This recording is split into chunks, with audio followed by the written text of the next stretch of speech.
हम लोग आज स्टूडेंट हम लोग सब लोग आज मिलकर क्वेश्चन बनाएंगे एंजाइम का। ऑलरेडी हम लोग पहले पढ़ चुके हैं एंजाइम के बारे में। तो स्टार्ट करते हैं। First question, what is the primary function of enzyme in living organism? Energy storage, DNA replication, cellular और कम्युनिकेशन, कैटलाइजिंग केमिकल रिएक्शन। हाँ, इसका आंसर होगा catalysing chemical reaction. Answer is D. Which is What is the term used to describe the specific region of enzyme where the substrate bind?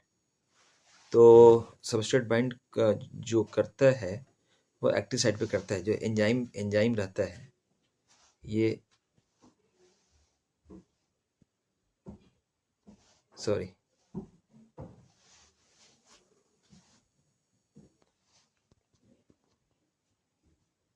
Enzyme होता है enzyme.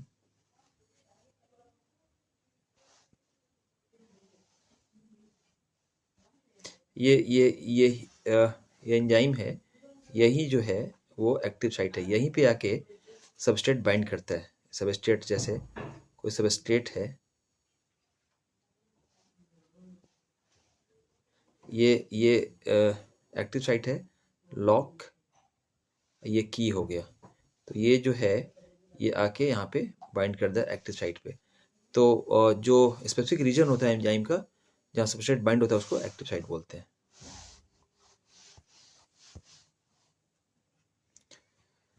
Which of the following factors can affect enzyme activity?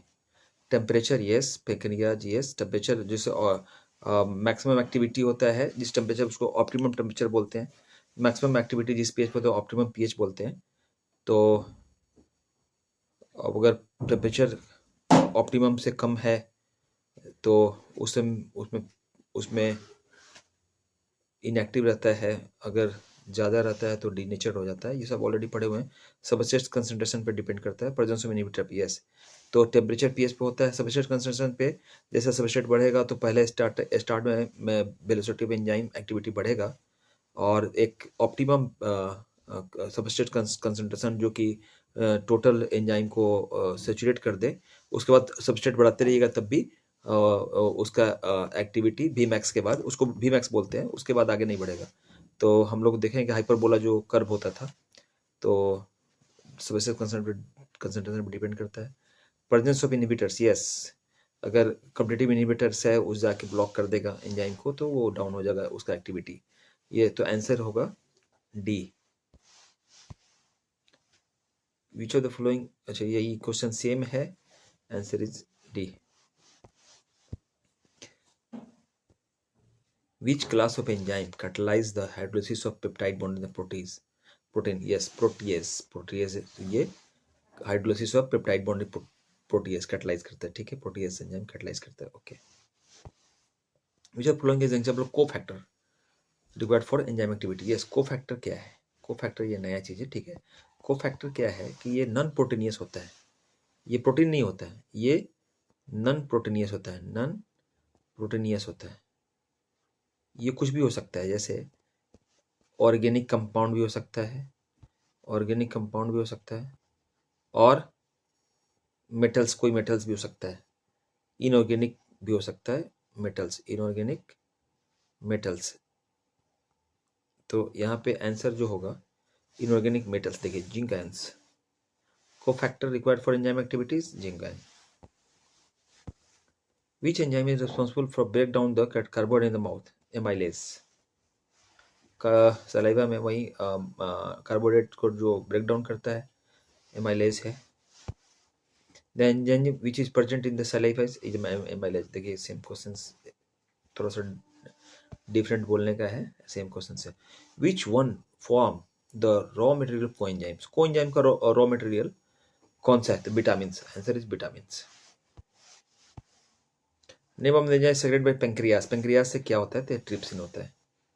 ठीक है, जो pepsin होता है वो stomach से होता है। स्टोमक से चीप सेल होता है स्टोमक में, वहाँ से होता है पेप्सिनोजेन, जो पेप्सिन में HCl के एसिडिक मीडियम देने से वो एक्टिव फॉर्म ऑफ पेप्सिन में, पेप्सिनोजेन से पेप्सिन में हो जाता है। तो आंसर इसका ट्रिप्सिन होगा, पेंक्रियाज है अदरवाइज अगर स्टोमक पूछता तो पेप्सिन होता।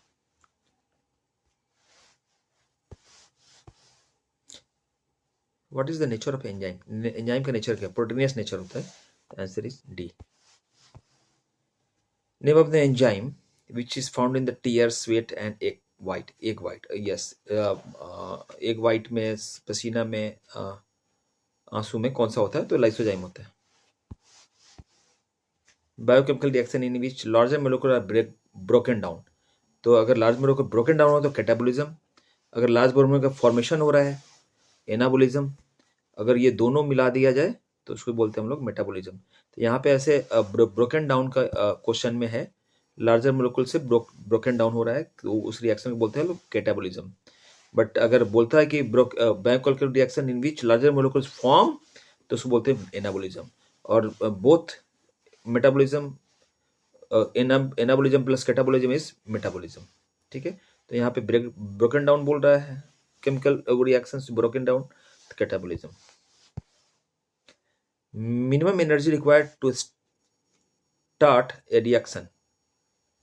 ठीक है, मिनिमम एनर्जी कितना चाहिए? तो एक एक्टिवेशन एनर्जी होता है जो मिनिमम एनर्जी हम लोग पढ़े हैं कि ये है, और यहाँ पे ये एनर्जी हो गया, ये एनर्जी हो गया। तो मिनिमम एनर्जी कितना होता है? तो मिनिमम एनर्जी जो होता है,